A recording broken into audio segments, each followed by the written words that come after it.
Week 7. Welcome, everybody, to the Value Picks podcast. Alex is here. He is watching his lovely Mets lead the Cubs 3-2 in the top of the 7th. I would love to give you play-by-play, but Alex is so delayed behind me that I would be ruining the game for him right now if I said anything. I just saw Ray get the hit. So Only 7 seconds. Let's go. So I'm going to keep it in and try to keep it to football here. But let's see, the Listener League, I just want to do a quick little recap. So for everybody watching right now, the link for this week's Listener League is in the description already. If you read through the YouTube description, there's a deep link. You can click on it, and you should be able to draft the team from there. $2 entry. I upped it to 40 entrants this week. It was 25 last week, filled up in a night. If this one fills up by Thursday, I'll open up a new one. I don't mind. We can also, blow up the number from 40 to whatever it is. As long as we get interest, we'll keep increasing it, and we'll keep having the winner on the show. Now, in saying that, I do want to go back. I want to say that, let me see if I can find the winner of the $2 league from this week. I did not recognize the user's name. So if you're watching, please message me on Twitter. Let me know who you are. The winner was Randerson20 or R Anderson20. Again, reach out to us. Let us know who you are if you want to come on. If not, then congratulations. 202 points this person put up with a lineup of Brady, Foster, AP, Bolden, Crowder. Nope, that was me, huh? Let's go back. This was the winning lineup, not the awful losing lineup. The winning lineup was a Stafford Calvin stack, Foster and Lamar Miller as the running backs, Anquan, DeAndre as the other receivers, Gronk at tight end, Crowder at flex, and the Vikings at D. So he had a fantastic stack there. Calvin and Stafford was, I believe, the number one stack of the weekend. DeAndre came in with almost 40 points, almost a 40 burger this Sunday. Arian with 20 plus, Lamar with 20 plus. So yeah, overall, really good lineup. I believe that Alex finished the best out of the three of us. Alex, your lineup was a Dalton Eifert stack. Yep. Ivory, Dion Lewis, Eric Decker, DeAndre, Allen Robinson, Arian Foster, and the Vikings. Now, I got to ask you, we touched on Chris Ivory in the show last week, but going up against the Washington defense, I mean, did you expect 100 yards rushing? Yeah. Dude, I told you, like I said on Tuesday, when he gets the ball, all right, so the whole thing was everybody thought Powell would kind of eat into the touches. As we've seen through every game that he's been healthy, the only reason his touches are getting bit into are because we're winning by so many points that Bilal or Stacy is going to get the ball. Ivory is the guy. He only gets taken out for a quick breather after like a big run. So Ivory is the guy in this offense. He's going to get the ball as much as possible. He's catching the ball out of the backfield as well, which is very important. People don't realize he had 3 catches for, I think, 53 yards or something to that nature. He looked explosive with the ball in his hands almost every time he was given a lane. So in saying that, though, it sounds like you thought the game was going to be close. I thought it was going to be closer than it was, but I also figured that the Jets would be leading and would be handing Ivory the rock, and even if they weren't, they were going to hand Ivory the rock. I don't think it really mattered who was winning or who was losing in this game. Ivory was getting the ball. Gotcha. Okay, I hear you on that. I have to request that you please put all your electronic devices on vibrate. I'm sorry, I was talking.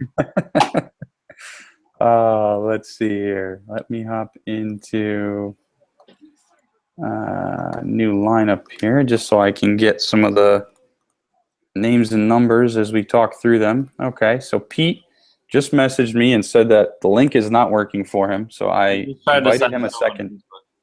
I invited him a second time as well, so hopefully he'll be joining us momentarily. Yeah, there he is. Hey, there we go. Hey, Pete. Hey guys. Only the Cubs can score a run on a strikeout, huh? Let the other team score a run on a strikeout. Hey, I mean, we kind of got screwed out of another run anyway, so it's fine. Yeah, but that would have never even happened if they hadn't let them score a run on a strikeout. It was, I mean, beautiful. This is classic Cubs. Classic Cubs. It can't get any more Cubs than that. Like, you strike the guy out. Yeah, you strike the guy out to end the inning, and then they score a run. Like, that's that's the last 107 years in one play. Oof. Well, Yeah. Pete, you missed us. We were just kind of recapping this past weekend. We went into the listener league where Alex placed 5th. We went over the winning lineup. Talk to us. Did you have winning lineup this weekend yourself? I actually did really well. So my goal when I play tournaments is just to sort of break even. If I break even, I'm pretty happy. Break even and then you try again to hit big the next week. I didn't have any huge lineups, but I had a couple. I don't know why we didn't talk about him on the show last week, but I played John Brown all over the place. Like, I had him in like probably 80% of my lineups. He was a big hit for me. I used Chris Ivory a ton. He was a big hit for me. I used DeMarco Murray a ton. So, you got Murray, Chris Ivory, and John Brown, and you're on your way to a very good week. So last week was, I would say, my first really good week of the season, which I guess is good. That means we're building up, getting better and better. Very nice. I had a big week with A-Rob, Nuke, and Ivory in all my lineups. Right. Yeah. I played Robinson a lot. I played Hopkins a lot. So a lot of the guys who we were kind of on in our text, when we text back and forth, a lot of those guys actually did really well. I should have mentioned I was playing John Brown a ton. I don't know if you guys. Yeah, that would have helped me. I played that Cutler Alshon stack, and I think I won like 40 in the $3. Yeah. It was a really. It wasn't bad. I thought it would be. I didn't expect that sort of game, but I did expect if Alshon played, I did expect them to put up good numbers and easily hit value. By the way. Oh yeah. Hold on, I gotta get a water. That was all right. A lovely game, though, especially the fact that it went in overtime, gave us some more junk time points that just as good as regular points, so I'll take them. You guys did take the loss, which I think you were kind of happy about, though, right? Yeah, I mean, honestly, yes. I don't think the Bears are going to be doing anything this year. So even if they make the playoffs, I don't see them going anywhere. I think they're still a few years away from being relevant. So lose and get higher draft picks. But man, there were a couple of really frustrating scenarios. I played Eddie Lacy a lot. Not a lot, but enough that I was frustrated. I didn't play him a lot, but any lineup you have where he's killing your lineup, you got to line up with Chris Ivory, John Brown, DeAndre Hopkins, and who I played Antonio Gates a ton. And you're sitting there looking at Eddie Lacy killing your lineup, and Starks is putting up all the points you expected Lacy to get. That was a frustrating thing. But other than that, had a good week. Played Brandon Marshall a lot. That was nice. That was very nice. Decker was solid. Did exactly what I said he would do. Right. Hindsight being 2020 there, a lot of people were on Lacy, and a lot of people were on Lacy to have a big week, right? It wasn't just us saying it. I think a lot of the pundits around the industry were saying it. And that's a point where I sat there on Sunday morning and said, do I play Lacy or do I pivot off to Starks? And obviously I made the wrong decision because I suck. But if that's what you really need to look at, right? That's where game theory comes into play. And when you're in a big GPP and you're thinking, well, there's a lot of people that are going to be on Lacy. If Lacy sucks, maybe I can pivot to Starks, drop the 3K, and spend the 3K somewhere else. That was the right scenario this week, and that's what bit me in the ass, but that's hopefully a learning experience, not just for me, but for everybody watching. Always use that little bit of game theory in your lineup so that if there's a very, very popular play and you have any question, I'm usually the one to pivot off them if I have a question. And, of course, when I don't, it bites me. But Oh, well, here we go. We are in week 7 now. Time to move on, move out. Let's dive right in with some quarterback talk. Our first QB on the board this evening is Ryan Tannehill, 5,700 on DraftKings, 7,700 on FanDuel. Let's see. He's at home, taking on Houston. Coming out of the bye, he didn't even throw it 30 times, 22 of 29, but he threw for 266 and 2 TDs. Also had 2 picks. Hit you 18 points on DraftKings. A little bit over value for a cash game play, which isn't bad. Going up against now a horrendous Houston defense that we've seen just get torched week after week. Alex, I know you're thinking Tannehill does big things, but cash game play for Tannehill this week? I don't know if I would do cash game just because I think they're really emphasizing the run, and they didn't really have to do much else throwing the ball or even get Lamar Miller involved in the second half because they were up by so much and their defense was taking over. But, I mean, I think under this new regime they're kind of getting back to a simpler offense, kind of just trying to play to everybody's strengths, just to get everybody's confidence back up. And I think this is Tannehill's week. Last week I think was Lamar Miller and the defense's week, and I think this week might be the week where Tannehill really gets on track with his receivers. Pete, you have any other thoughts? No, I mean I'm not really overly excited about Tannehill. I think the Dolphins obviously are a ton better now that Joe Philbin's gone, and as you pointed out, the matchup is right. But I still think, first and foremost, this is going to be a running team, and this is one that could get out of hand quickly. Although, like we always say, in order for the game to get out of hand, somebody's got to put up points to begin with. So, I mean, I think he's an excellent value play. I see other names on this list that we're going to talk about that I like better. So, yeah, I agree with you there. I wouldn't, with both you guys, right? I wouldn't consider him a cash game play. The matchup is right, but the matchup is also right for Lamar Miller, right? That run D is very, very bad. So we saw them establish Miller this week. I think they do it again, and we'll briefly touch on him, but I think they do it again this upcoming week. And that's why I think I'm going to be higher on the run game than the pass game for them. But I still don't hate on Ryan Tannehill. He does have some upside, as every quarterback does that has faced the Texans this year. Let's move on to our next quarterback. I wish I had the song queued up, but oh Fitzmagic. It's Mr. Ryan Fitzpatrick coming in at 5,200 on DraftKings, 7,100 on FanDuel.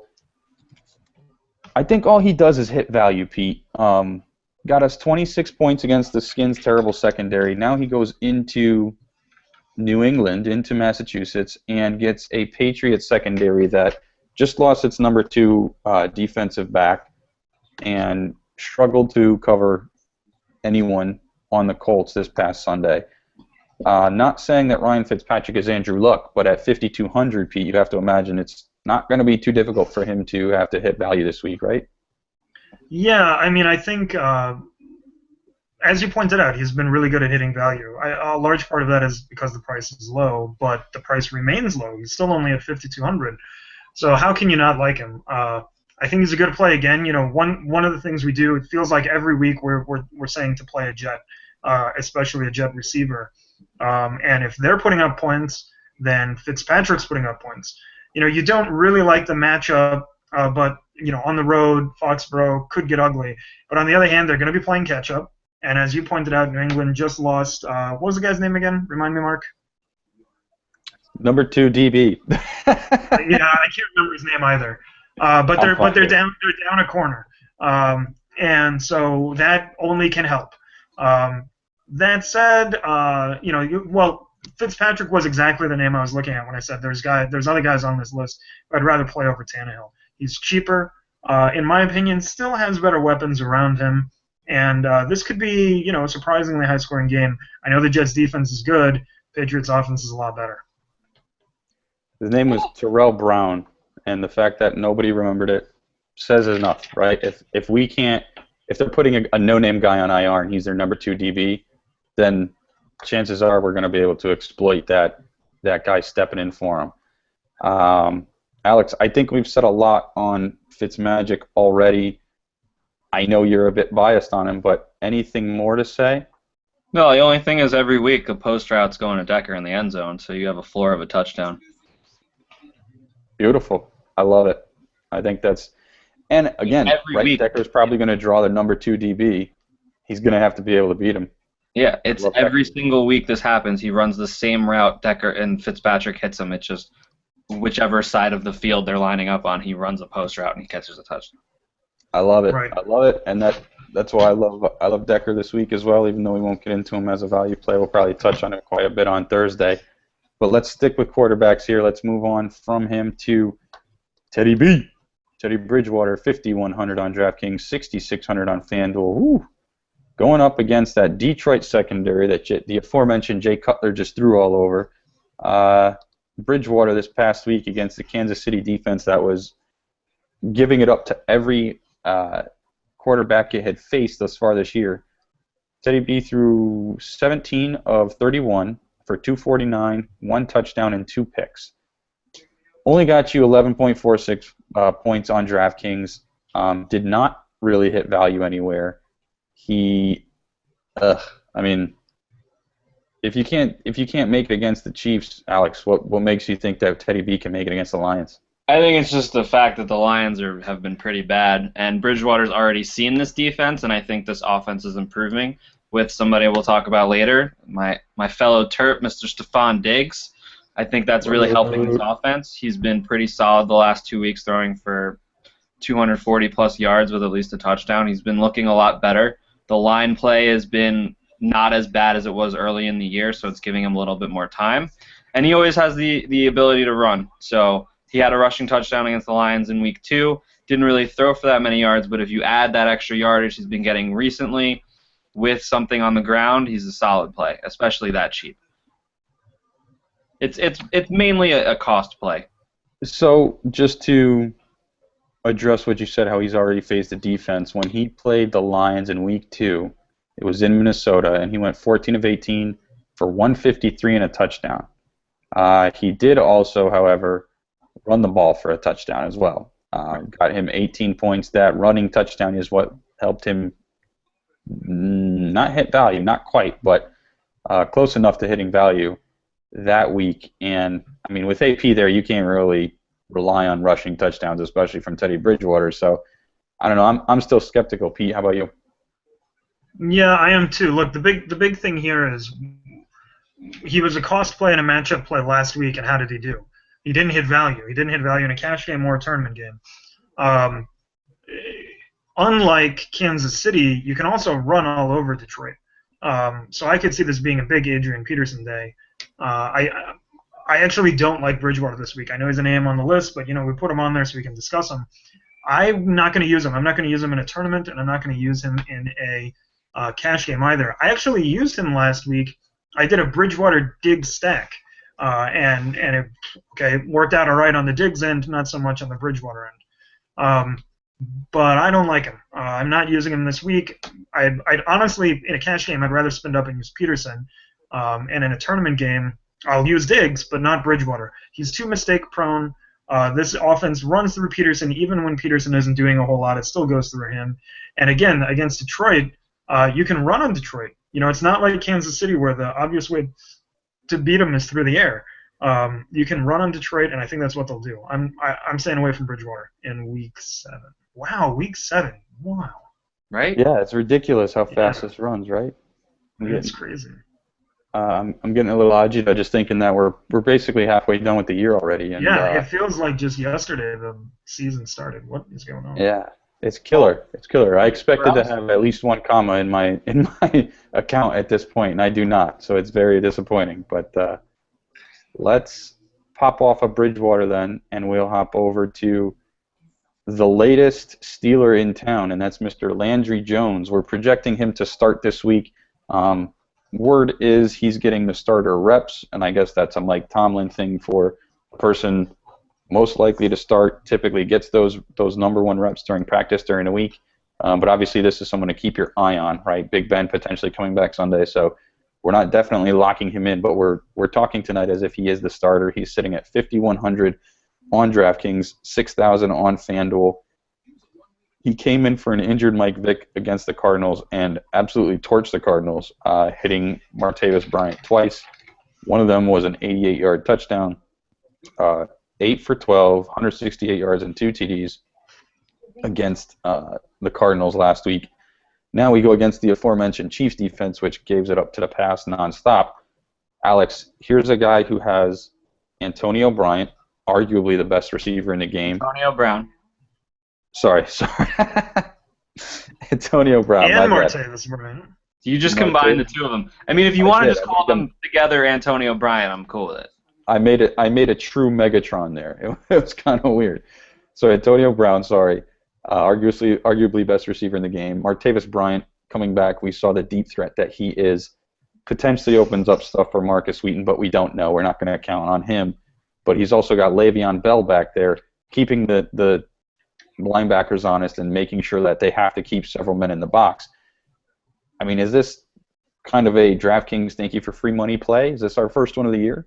I don't know. I think I would rather. I just kind of liked. I put Bridgewater in mainly to discuss like how they were both the same price and how I would much rather play Landry Jones because he was spectacular in the second half, showed instant chemistry with Martavis Bryant.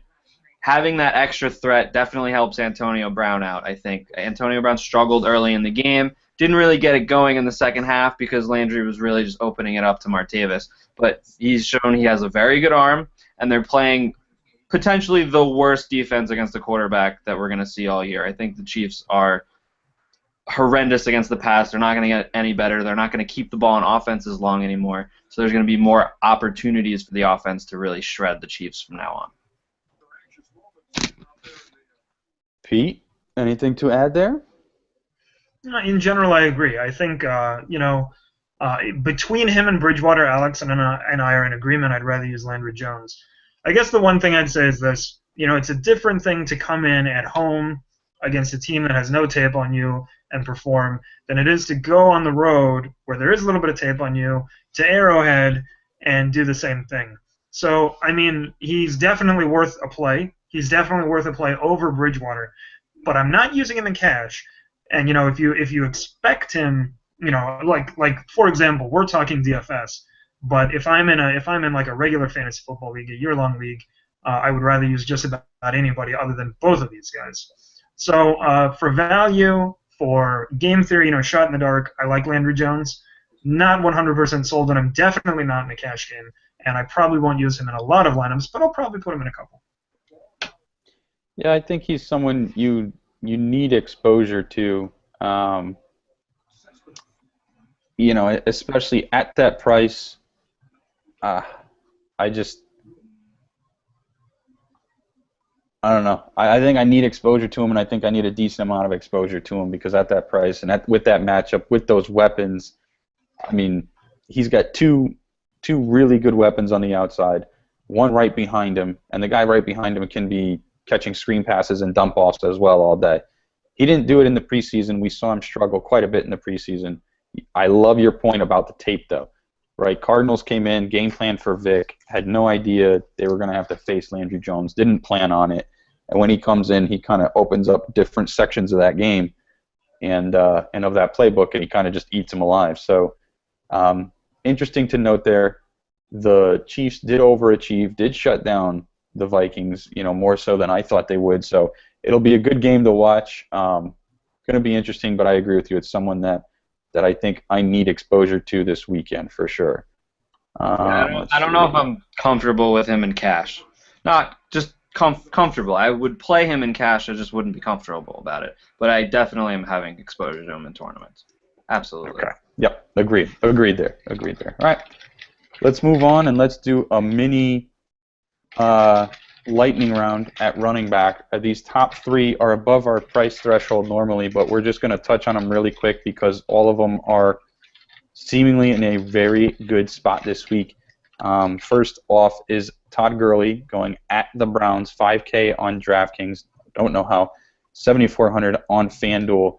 I'm going to quote Matthew Berry, and I think this might be all we need to say on this, and it was the sun rises in the east, sets in the west, and you play your running backs against the Browns. That's what Todd Gurley is. I don't know if there's anything else to add. Gurley, workhorse, playing an awful run D. Anything else to say, or can we move on? It's Gurley. I don't care if it's the Browns. It's Gurley.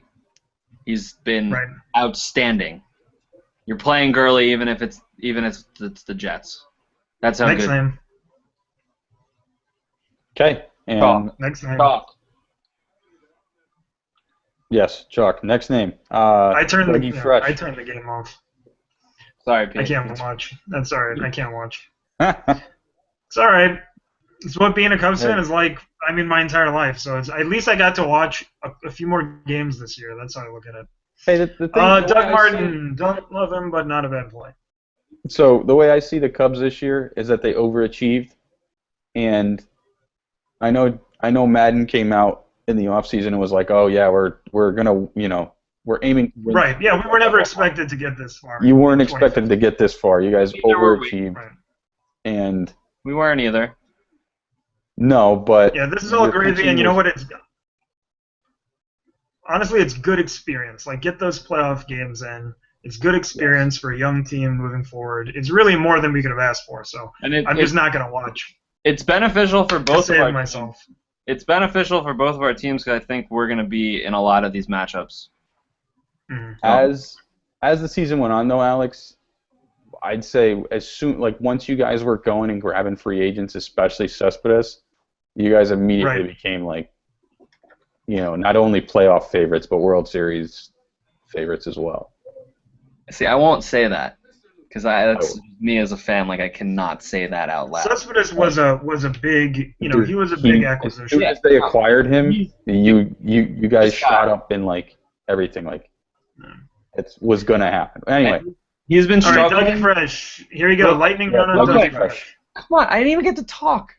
no, that's fine. That's fine because you're gonna talk about Doug Martin here, who's going up at Washington. Very briefly about Doug Martin. It's 4,900 on DraftKings, 7,200 on FanDuel. Playing a team that just got gashed by Devontae Freeman and Chris Ivory.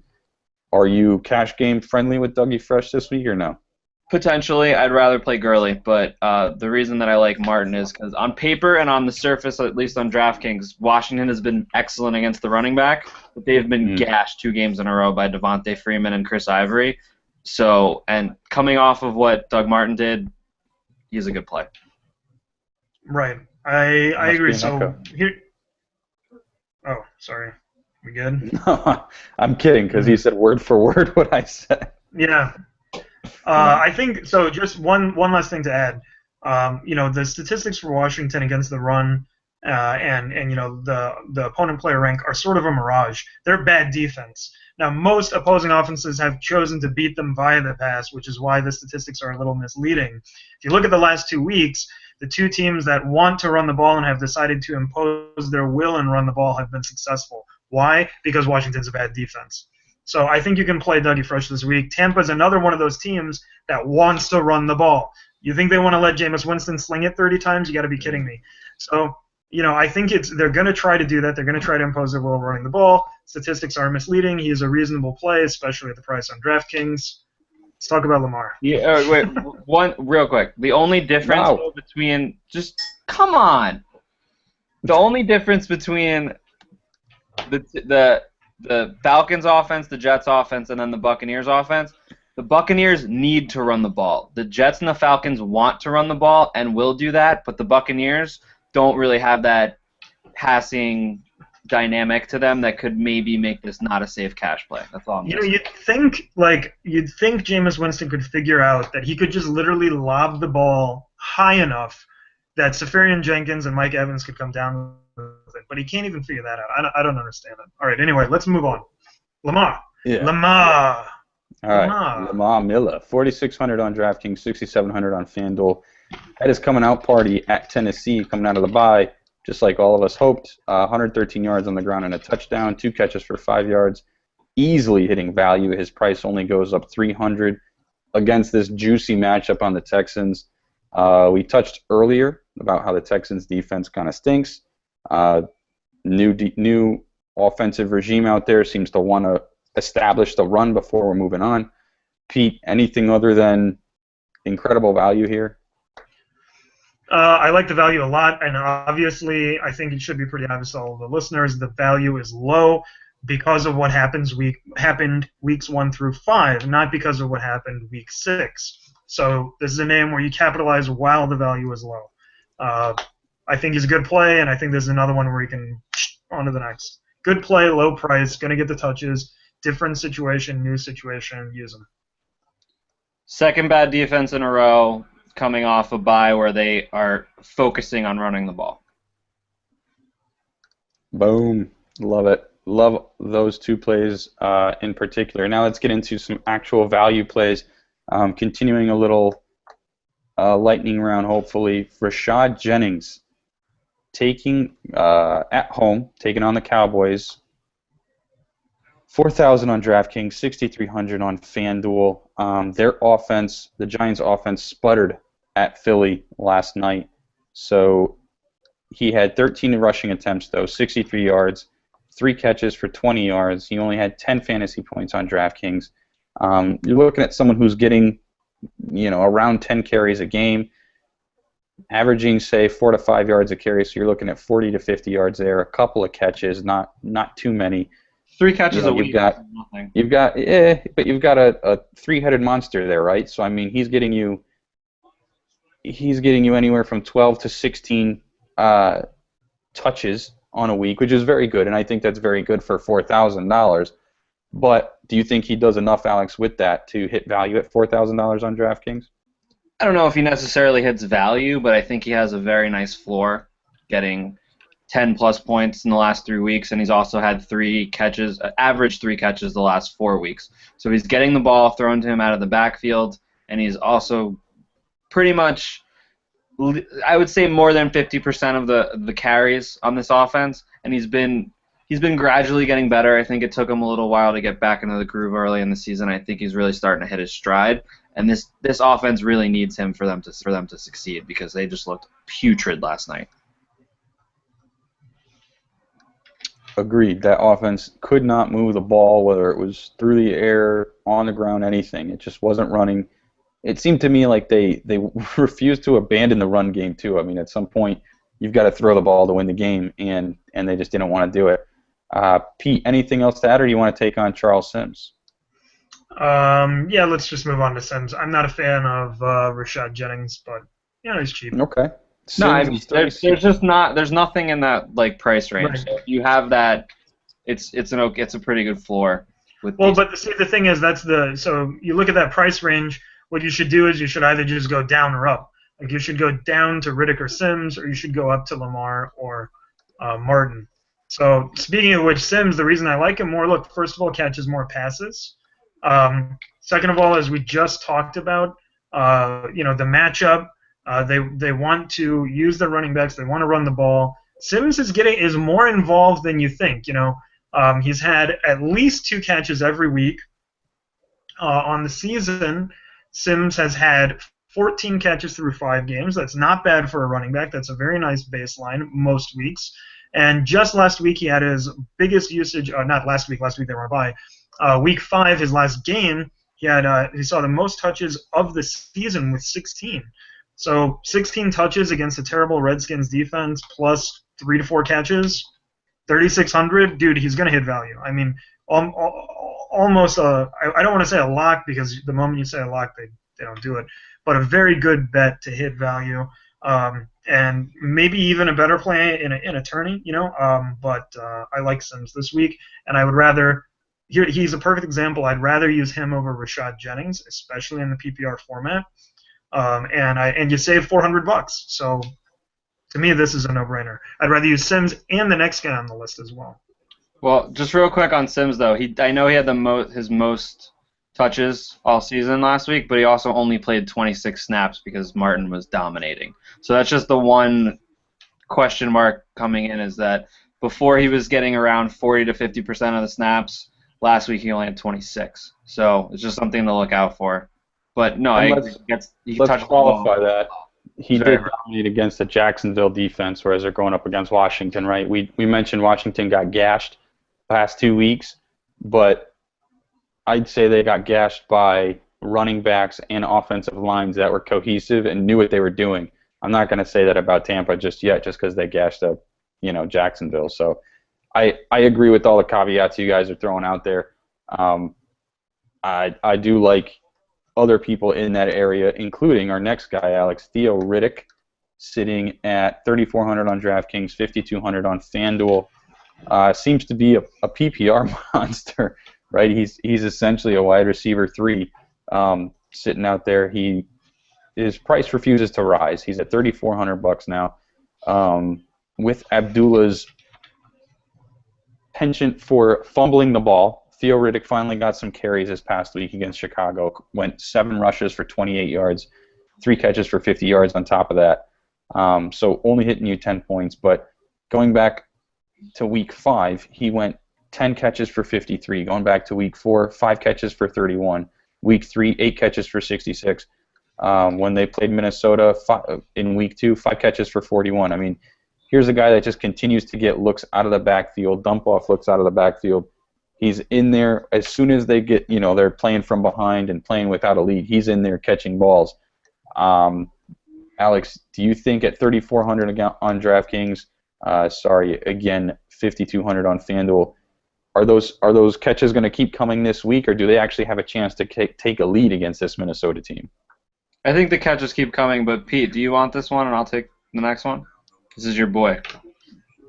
Not really. Abdullah's my boy. This guy is just wrecking my day. But I mean, Abdullah's my boy in season-long leagues. I like Riddick in DFS. Again, he's like Sims plus. You get more for less money. You get more catches for a lower price. Not a huge fan of this matchup here, but as you pointed out, if they get behind, it's Theo Riddick time. And after Abdullah's 2 fumbles the week before and 1 fumble last week, it might just be Theo Riddick time the whole game. So $100 cheaper than Sims.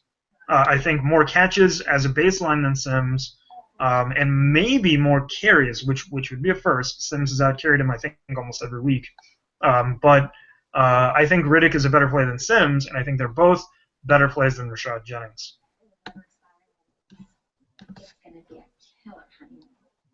On to Chrissy T. Sorry. I was on mute there. Yes, okay. Let's go to Chris. You were in deep thought at my excellent points. They were very good points, and I love the first one. He's just ruining my day. He is. I mean, I love Abdullah, and he's just been miserable to own this year. Abdullah's just done nothing. He's been tough with those fumbles, but after watching him in college, I have faith that they'll fix it.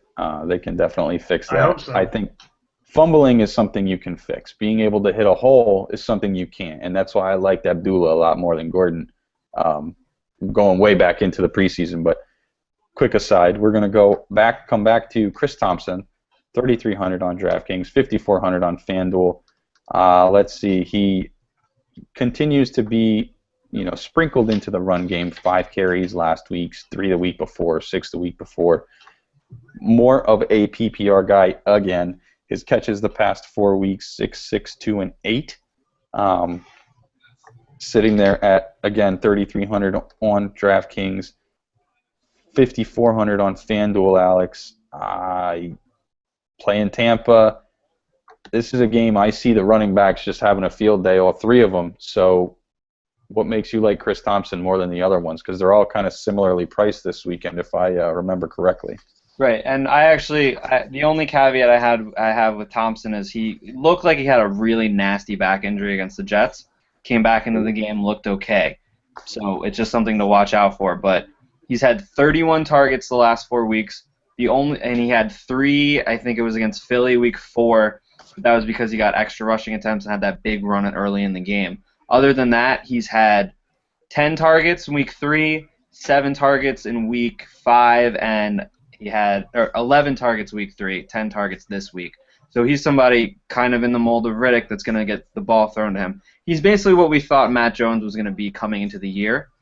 but Matt Jones is kind of splitting time running the ball with Alfred Morris, and Thompson has really taken over that third down role. Plus, I think Matt Jones may miss another game, which would increase his snaps and definitely increase his output.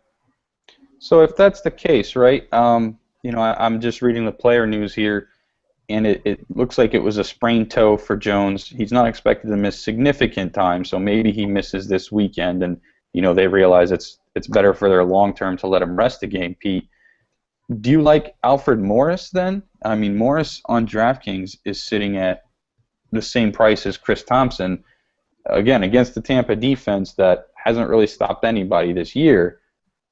Who's your bay in that backfield? That's a tough question, because in a PPR format, you want to use Chris Thompson because of the catches. But if Matt Jones is definitely ruled out, then I kind of lean Morris. It's not like Morris can't catch passes. It's not like he hasn't. And between the two, who's the likelier bet for a touchdown? I'm actually probably staying away from both in a cash game. But I think Morris is a really interesting tournament play this week because, okay, let's think about this. He's not going to be in a ton of lineups. Probably, I expect his ownership percentage to go low. And he's definitely a boom or bust candidate. The matchup is right. If Matt Jones is out, he gets into the end zone and puts up some yards. I think he's a very good tournament play.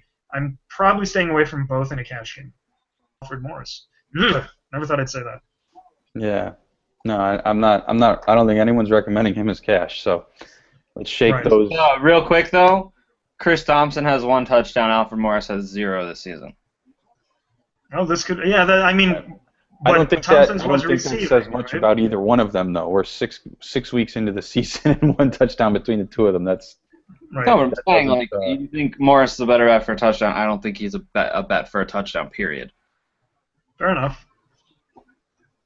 I just like Thompson because of the catches, and Morris had 11 carries for 21 yards, and he had a 10-yard catch that he almost dropped. So, all right, we'll move on to Christian. I'm not sure. We're gonna move on to C Mike. This I think I'm gonna call Pete's boy. He's sitting at bare minimum $3K on DraftKings, 5,600 on FanDuel. He's got 2 carries on the year for 5 yards total, it looks like. But we're being told that we like to call that quality fantasy production.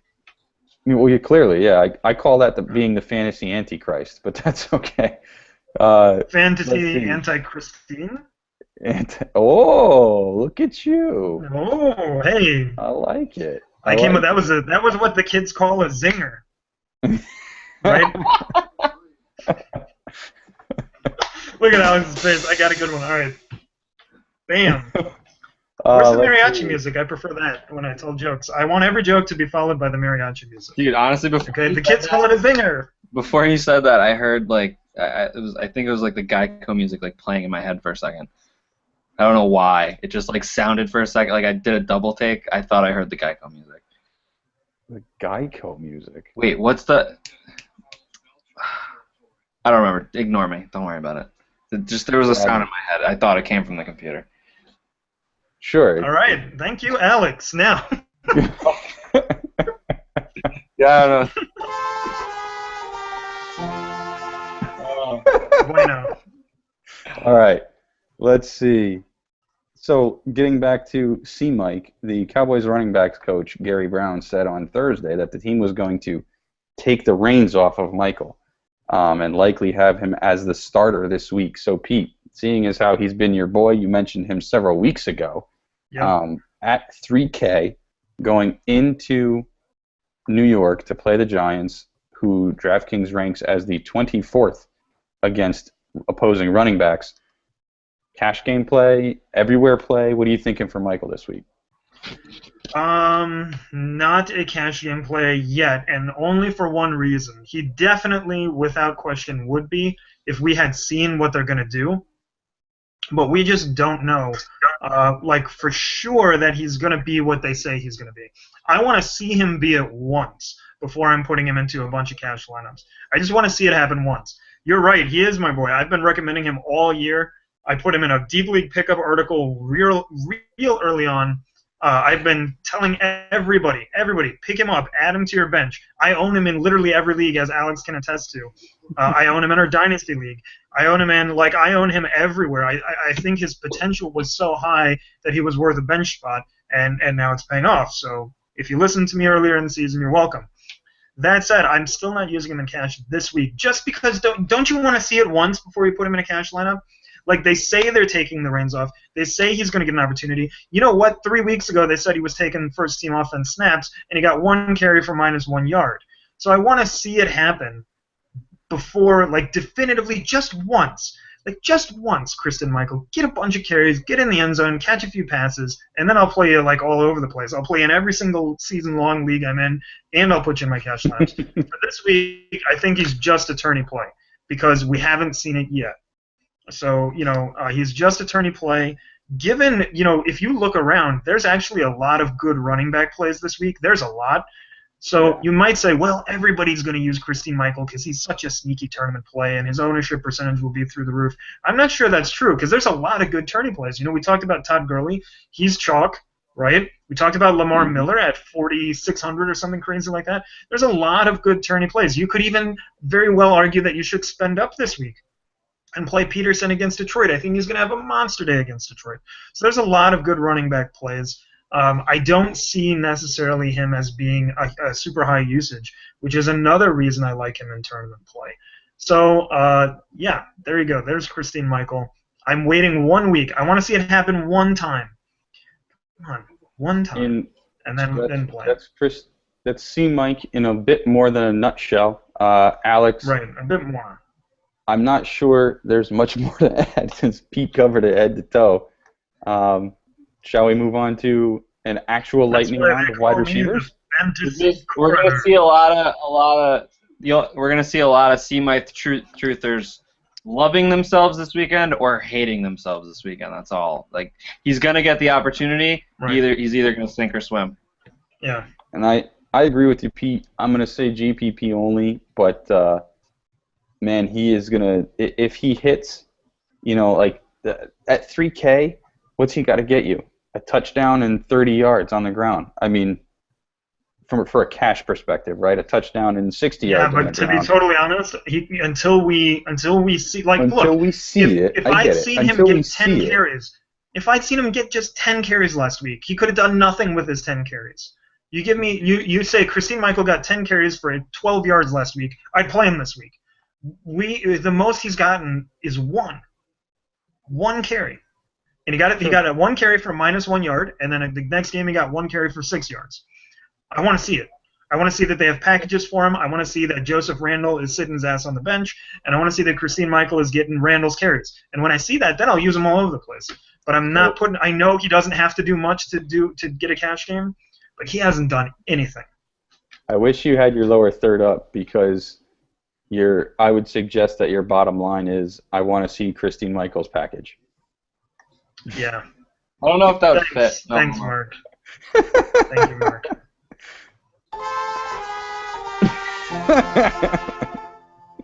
This is where I would play my Too Many Cooks drop if I had it queued up, but I don't. No more. I'll give it to myself on that one. All right. You guys don't. Alex. I think I heard a request from Alex for Too Many Cooks. I said no more Too Many Cooks. What? More? You want more? I can do that. No problem. Just give me a second here. All he wants is more. All he wants is more. All right. While he's doing that, I'll just mute him so we don't have to hear it. We can't hear you, Pete. Sorry. He doesn't even know. Too many cook. I mean, he can still hear us. That's true. All right. Sorry, we're just having too much fun over here. I'm trying to take you off mute, Pete. I don't think I can for some reason, so take yourself off mute. All right. Well, as I was saying, I was trying to say I'm not really going to play it. I'm way too lazy to look that up again. You guys underestimated my laziness, I'm afraid. Until you actually bring it up and surprise us. But let's go. Actual lightning round here with wide receivers now. We got to get through these. We are way behind because, of course, we had to talk about all these running backs. But let's move on to wide receivers. First pick, Martavis Bryant, 4,700 on DraftKings, 6,900 on FanDuel. His first game back, we saw it with Landry Jones, 6 catches, 137, 2 touchdowns, even ran the ball for 8 yards.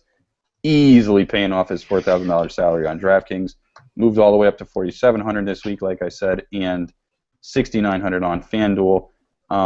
Going into KC, like we mentioned earlier in the show, Alex, give me 10 words on Martavis Bryant. He goes. I'm going to count. That's 3. Okay, you're good. I'm done. He goes deep. I That was like 5. it. So, all right. So give me one more in the answer to this question.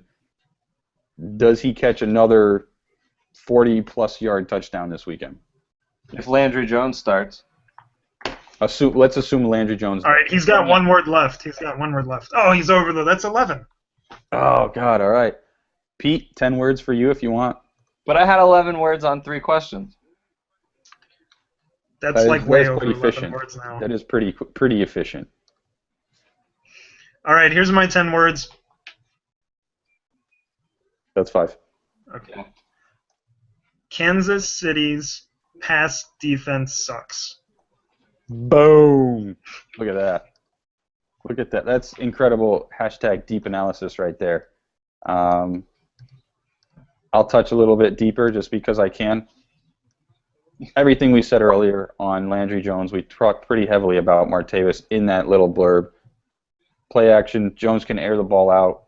Martavis has the speed to beat him. So let's move on to our boy. We've mentioned him each of the past couple weeks, Mr. Willie Snead. He's climbed all the way up to 4,300 on DraftKings, 6,500 on FanDuel.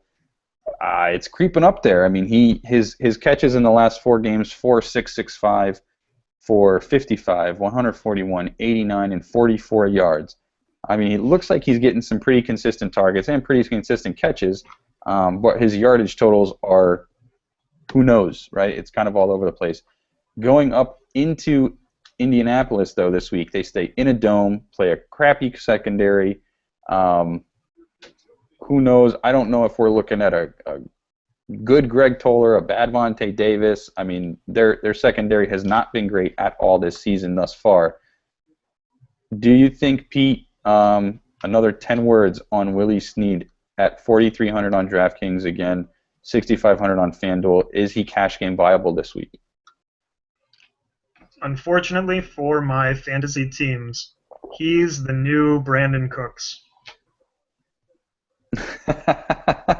I like it. And by that, I'm going to infer that you mean he's getting these targets. He's a PPR monster thus far this season. So you like him.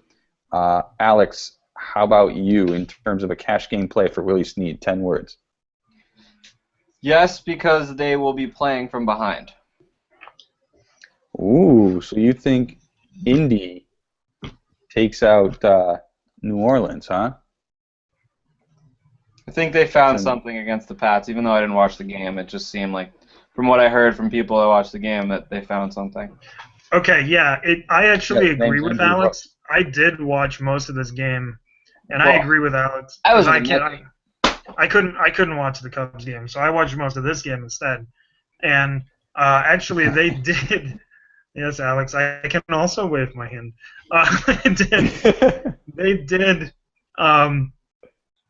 They did find something. I don't know what it was. They found something, and they were actually moving the ball. They looked like the Colts that were the Colts. And then Chuck Pagano called the greatest play in NFL history, and like everything went straight downhill after that. You guys saw maybe you didn't see the play. Alex was at the Mets game. Mark, did you see the play? The special teams play Pagano called? I saw many replays of it. Okay. It was so mind-boggling. What was going on? Yeah, I'll say one thing. Being a Cubs fan sucks, but at least we don't have Chuck Pagano as a coach. Like that was brutal. I have no idea what he was thinking. And then it went downhill. But yes, I think the Colts did find something. I think you can use them all again. So, okay. Next name. I like it. Next name, someone who's been obliterating value thus far, fellow Terp to Alex over there, Mr. Stefon Diggs, sitting at 4,200 all the way up to 4,200 on FanDuel, 5,800 on DraftKings. He was 3,000 on DraftKings 2 weeks ago, 3,500 last week. His lines for 3 weeks ago against Denver, 6 for 87 against Denver. Then comes back, gets the starting job opposite Mike Wallace, and goes 7 for 129 against KC. Going into Detroit, Alex, 4,200 cash game viable? Yeah, absolutely. I mean, I don't like that his price went up as much as it did, but this guy is Teddy Bridgewater's guy right now. I mean, Jarius Wright was the only person that really kind of cut into any sort of workload that Diggs had because, like we said earlier, the offensive line isn't great in Minnesota, but it's becoming a little bit better where Teddy wouldn't be able to hit Charles Johnson and Mike Wallace deep, but Diggs runs short, he runs out of the slot, and he runs like quick, like 11-yard out plays that Teddy Bridgewater likes and has enough time to throw. So he knows that he's going to have Diggs able to get open in those short to intermediate routes that Teddy only has time to throw. So he's that number one target in that offense now. Pete, anything else? No, I used him last week. The price, it did jump a little more than I wanted to, but not enough to steer away. Crowder. Wait, no, one more thing on Diggs. He would have been a first-round pick if he wasn't hurt a lot in college. That coming into when we recruited him, he was announced to to Terp Nation as this guy's going to be the next number one pick for the Terps at wide receiver, and he just kept getting hurt. And I think he's the best Maryland receiver that's in the league right now, better than Hayward Bay and better than Torrey. Yeah, I can't argue with that. So I wish I could, but I can't. So we'll go on to Jamison Crowder, 3,700 on DraftKings, 5,800 on FanDuel. Had a mediocre week this past week against the Jets. I thought he would do a bit more. Only had 4 for 40. But again, the 3 games before that, 8 for 87, 7 for 65, 6 for 45. His mediocre week meant that his salary only jumped up $100 on DraftKings. So again, 37 on DraftKings, 5,800 on FanDuel. Still sitting pretty affordable. Going against Tampa now. Pete, 10 words. Does he get back on track this week to hit value again? Maybe. The Bucs are terrible. This could be a sneaky fantasy point day. You know, this game could have a lot of sneaky fantasy points in it. It's a lot of more than 10 words. Alex? 1 second. I wasn't counting. Alex is gone because the Mets won. Next name, lightning round. Oh, all right. Targets. Go on. I did not have the video up in front of me, so I apologize. We'll move on to Mr. Shorts, Cecil Shorts III, going into Miami, 3,400 on DraftKings, 5,400 on FanDuel. I mean, he's opposite DeAndre Hopkins, so DeAndre takes a double team and then some, but then he also takes 15 targets a game from whoever the quarterback is at Houston. We saw this past week at Jacksonville, Shorts got 4 catches for 63 yards. So he hit value from a cash perspective. His salary was only $3,200 on DraftKings. Again, went up to $3,400. Going against the Miami team that seemed to come out of that bye really inspired and absolutely whooped up on Tennessee. Let's see. Alex is back. So, Alex, Cecil Shorts III, 10 words on him going into Miami at 3,400 on DraftKings. Has hit value 4 straight weeks. Wow. Alex? Pete? Can he get through the game without getting hurt? Fair. I mean, that's the problem. If you're going to play him in a cash game, if you're going to use him in a cash game, it's very risky because he's probably top 5 in the league and most likely to get hurt during a game. Him and Reggie Bush are the 2 guys that I would. Is he top 2 with Reggie Bush? Maybe. Just top can they make it through a game? Yeah. Behind Jordan. So that's the big problem. If he makes it through the game, he'll probably hit value. If he doesn't make it through the game, he's not going to hit value. That's simple. Okay. So kind of keeps you off of him in cash games, right? Right. All right, let's move on then to our tight ends for the evening/week. First up, Mr. Benjamin Watson, 3,300 on DraftKings, 5,300 on FanDuel. Had a career day against the Falcons this past week, 10 for 127 and a touchdown. He was bare minimum at 2,500 too. Ooh, what a value. But that was a Thursday game. He's now had 10 days to rest up, prepare, relax, get ready for Indy. Alex, very quickly, who's better here than in your eyes? Because I know we just said Snead. We like Snead. Who's better, Snead or Watson? Who's your pick this week? Snead. I can't believe that Watson's the thing, but he's 2 touchdowns 2 weeks in a row. We have to talk about him because of how cheap he is, and the tight end position is not very good. Plus, Eifert's out this week, which is a big play at tight end. Plus, the Colts and Jimmy Graham is out, I guess, as well. Or he's on the Thursday game. Yes. So we're not really talking about him anyway. So you're out 2 of the top 5 tight ends. Watson has to be on your radar. Pete, anything else to add? Nope. All right, let's I just pulled a Hillary Clinton. Nope. Just no. Let's move on to our next tight end. Big question mark here, I believe, because I don't know if he's guaranteed to come back after his bye week here, right? Was it their bye week this past week? Yeah, it was just their bye week. Yeah. Austin Sefarian-Jenkins, 3,200 on DraftKings. Somehow still 3,200 on DraftKings, 5,200 on FanDuel. Hasn't played since week 2, Pete. Are you on him at all, taking on a Washington defense in Washington? If he plays, he's an interesting tournament play because of the matchup and because of the fact that everyone's probably going to forget about him. His ownership percentage is probably going to be extremely low. So he's a very interesting tournament play. That's about it, and that's only even if he starts. Can we go move on to Ladarius? Because I have a great Ladarius picture. We're going to move on to him in You one should have just second. given me ASJ then, because that's my boy. Well, go ahead. So- Talk about your boy. No, I don't have to. You Anything- already said what I wanted to say. He's a great tournament play. He's a freak of nature, Oh, okay. and he's too cheap. Yeah. He's playing. That's too cheap for ASJ. Okay. So at 3,200, he's too cheap for you. Interesting. I'd want to. I'm kind of like in the Kristen Michael camp again with ASJ, right? He showed us one big flash, but that's about Kristen it. Michael never showed us a flash at all. I want to see him. I want to see something out of ASJ before I can consider him for cash. So yeah, I'm sticking in the GPP camp for him. Christine Michael never showed anything at all. It's all been hype. He's never really had the opportunity to show what he can do in a real NFL game, where ASJ has a bunch of touchdowns to his career already, and he was Winston's security blanket, and when he went out, this passing offense went down the tubes.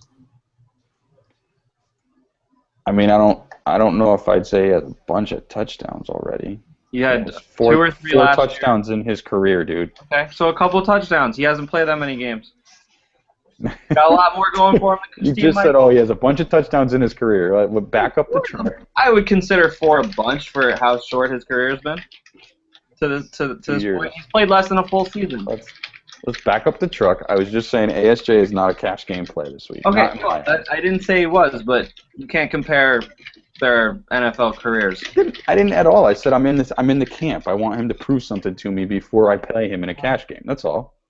Fine. Never once did I compare it. You gotta settle down. You're a little excited from the I message. am a little get it. excited. I get I'm it. very, Settle very down. excited. You get off your jump to conclusions, Matt, and let's move over to Darius Green, who is Darius. very nice. I like it. Thank you. 3,000 on DraftKings, 5,100 on FanDuel. He's he is actually 2,900 on DraftKings and 5,100 on FanDuel.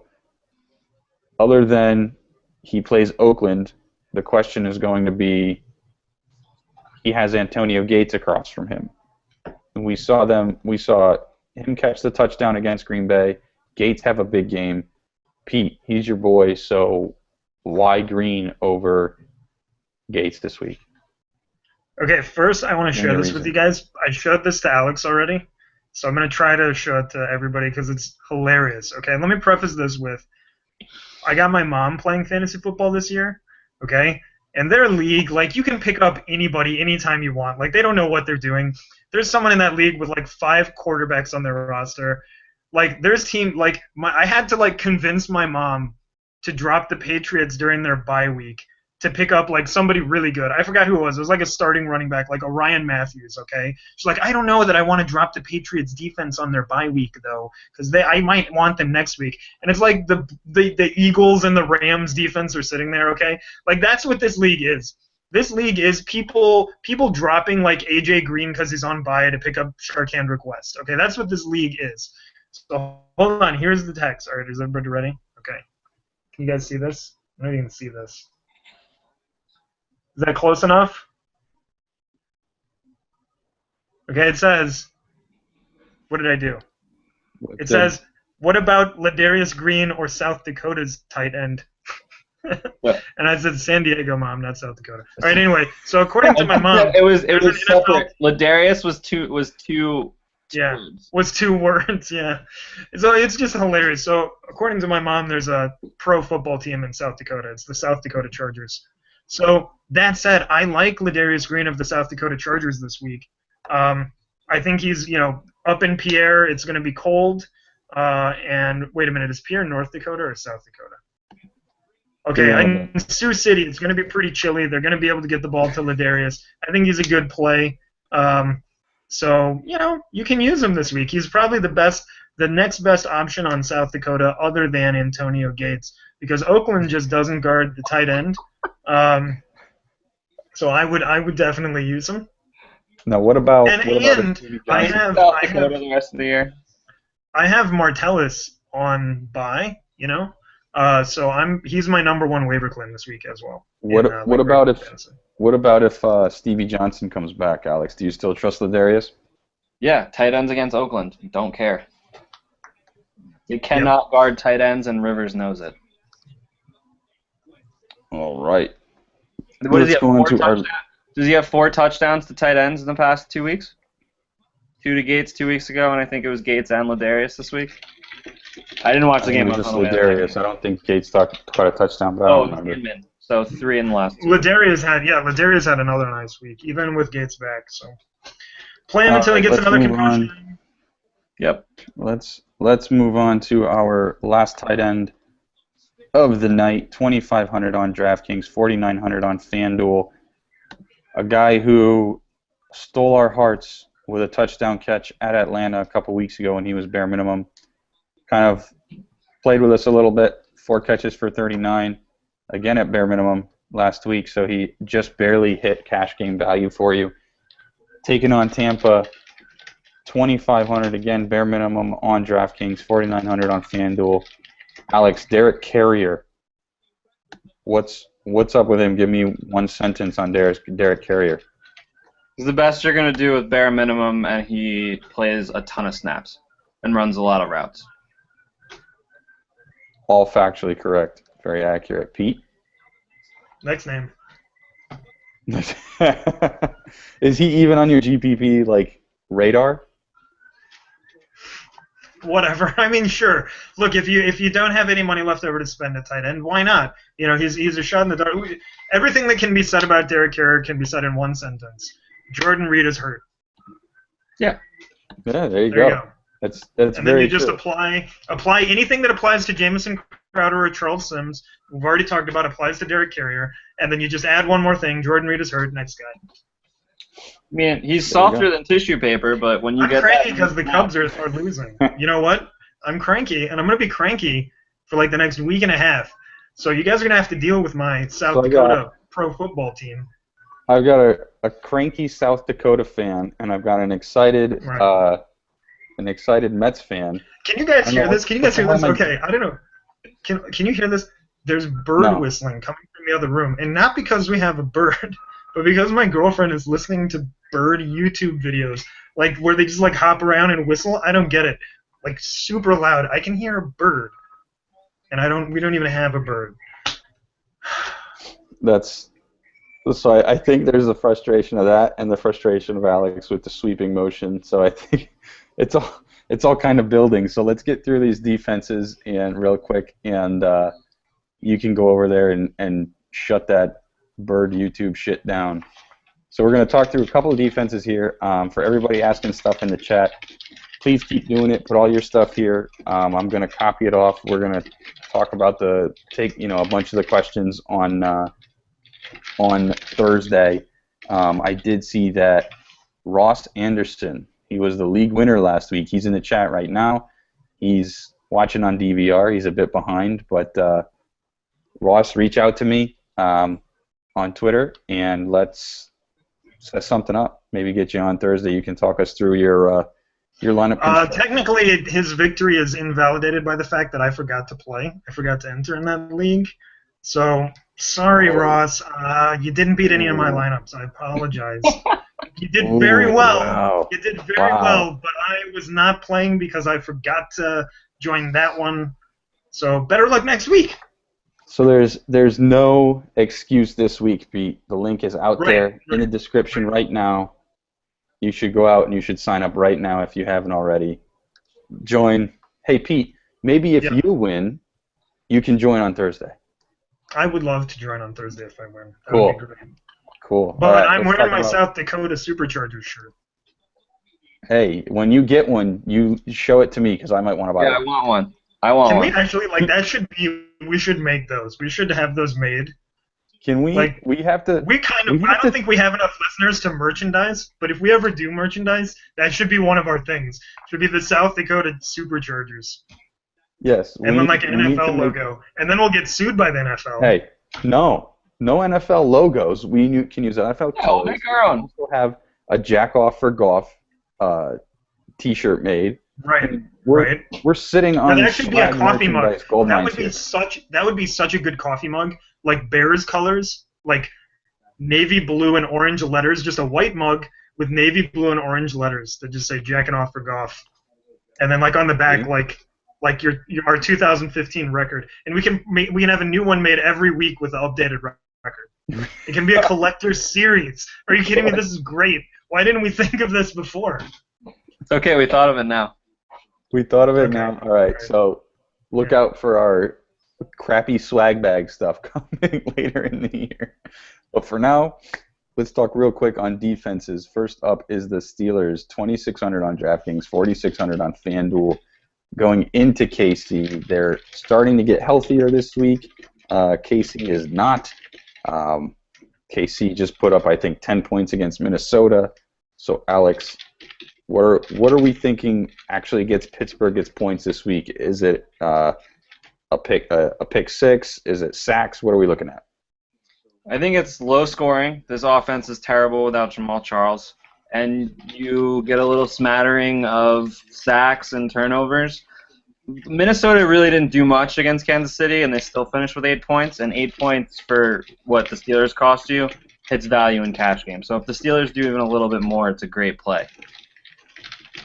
It's not like a chalk, like definitely do it, but it has a ton. It has enough upside. It's value, right? We're not claiming that they're going to be the Broncos. They're the Steelers, and at 2,600, all they have to do is hit value. So, agreed there. Let's move on to the Redskins. Pete, 2,500 on DraftKings, 4,400 on FanDuel, hosting Tampa Bay.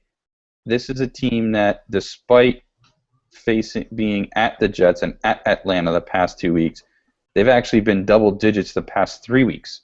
So at 2,500 for a defense here, Pete, do you like them taking on Jameis Winston coming to town?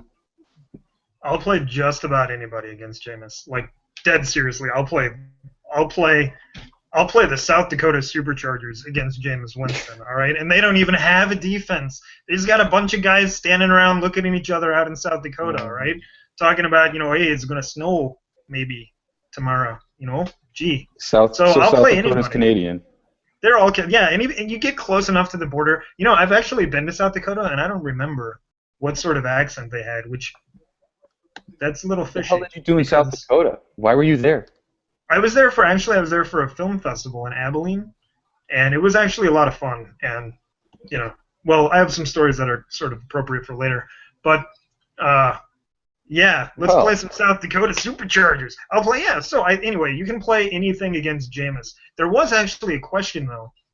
Someone asked who I thought the safest defensive play of the week was since the Broncos. You guys know every week I've just been saying play the Broncos, play the Broncos, play the Broncos, play the Broncos, play the Broncos. This is the team. The Broncos are the one defense that I would hold on to through their bye week. Maybe the Panthers. But the Broncos are the one team defense. If you look at the schedule and how well they've performed, you got to hold on to them through their bye week. So sorry. Where I was going with this is I was going to say the safest defense that I think for the week. Did we have any more defenses, or can I just keep rolling here? One more. Alex is looking down like, what the hell is going on? Yes, we have one more, and that's the Browns, sitting at 23 on DraftKings, 4,400 on FanDuel. Alex, Okay. they're going against St. Louis. I believe St. Louis is coming out of a bye.